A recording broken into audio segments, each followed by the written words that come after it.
வணக்கம். தை மாதத்தில் வரும் பௌர்ணமியும் பூச நட்சத்திரமும் சேர்ந்த நாளை தைப்பூசமாக கொண்டாடுகிறோம். தை மாதத்தில் வரும் மிக முக்கியமான நாட்களில் ஒன்று இந்த தைப்பூசமாகும். இது பலவிதமான பிரச்சனைகள், குறைகளை தீர்க்கக்கூடிய மிக அற்புதமான நாள். இந்த நாளில்தான் ஆண்டி கோலத்தில் பழனி மலை மீது நின்றிருக்கும் முருகனுக்கு அன்னை பராசக்தி சூரபத்மனை அழிக்க ஞானவேல் வழங்கினாள் என்பது சிறப்பு. இதன் காரணமாகத்தான் மற்ற முருகனின் படை வீடுகளை காட்டிலும் பழனியில் தைப்பூச விழா மிக கோலாகலமாக கொண்டாடப்படுகிறது. இங்கு தைப்பூச விழாவானது 10 நாள் விழாவாக நடைபெறும். பழனிமலை அடிவாரத்தில் உள்ள பெரியநாயகி அம்மன் கோவிலில் கொடியேற்றப்பட்டு இந்த விழா நடத்தப்படுகிறது. இந்த பெரியநாயகி அம்மன் கோவிலில் கொடியேற்றப்படுவதற்கும் ஒரு காரணம் உண்டு.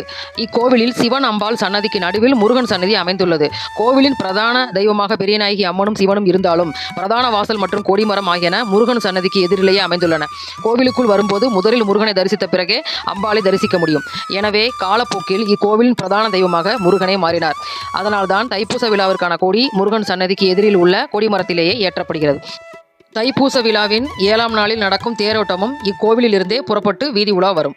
தைப்பூச நாளில் காலையில் எழுந்து வீட்டை சுத்தம் செய்து குளித்துவிட்டு நெற்று நிறைய திருநீர் அணிந்து விரதத்தை தொடங்கலாம்.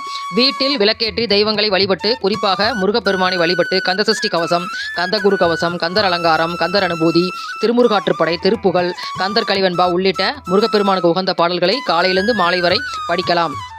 வேலைக்கு செல்பவர்கள் அதிகாலையிலே பூஜை செய்து முருகன் போற்றி பாடிவிட்டு வேலைக்கு செல்லலாம். எந்த வேலை செய்வதானாலும் ஓம் சரவணபவ என்னும் திருமந்திரத்தை உச்சரித்தவாறே செய்வது நல்லது. விரதத்தில் இருப்பவர்கள் காலை மதியம் இருவேளையும் பால் பழம் மட்டும் எடுத்துக்கொள்ளலாம். மாலை வேளையில் அருகில் உள்ள முருகன் கோவிலுக்கு சென்று முருகப்பெருமானை வழிபட்டு வருவது நல்லது. அங்கு கொடுக்கப்படும் பிரசாதத்தை சாப்பிடலாம்.